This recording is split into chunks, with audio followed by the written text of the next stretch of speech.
விழுப்புரம் மாவட்டம் உளுந்தூர்பேட்டை அருகே தனியார் சொகுசு பேருந்து விபத்தில் சிக்கியதில் ஓய்வு பெற்ற அரசு அதிகாரி உட்பட 2 பேர் உயிரிழந்தனர். 25 பயணிகளுடன் சொகுசு பேருந்து ஒன்று திருச்சியில் இருந்து சென்னை நோக்கி வந்து கொண்டிருந்தது.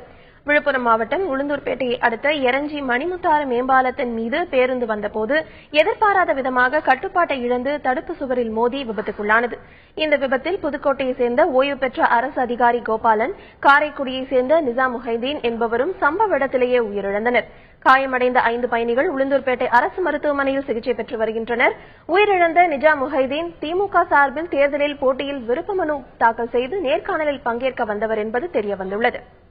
பஸ் அந்த கட்டையில ஏறி அந்த 2 பக்கம் ரோடு நடுவே அந்த மரங்க செடி வச்சிருக்க கட்டையில ஏறி அப்படியே அப்சைடு ஆன மாறி கடகடன்னு ஏறினோடனே அதுல படுத்திருந்த ஆளுகள்லாம் கீழே பொத்துட்டு விழுந்து அதுல என்னோட வந்த என்னுடைய ஃப்ரெண்டு அவன் என்னன்னா மேல இருந்து கீழே விழுந்தவள குப்பாங்கடையா விழுந்து மூக்காந்தங்க அடிபட்டு ஸ்பாட்லேயே காலி.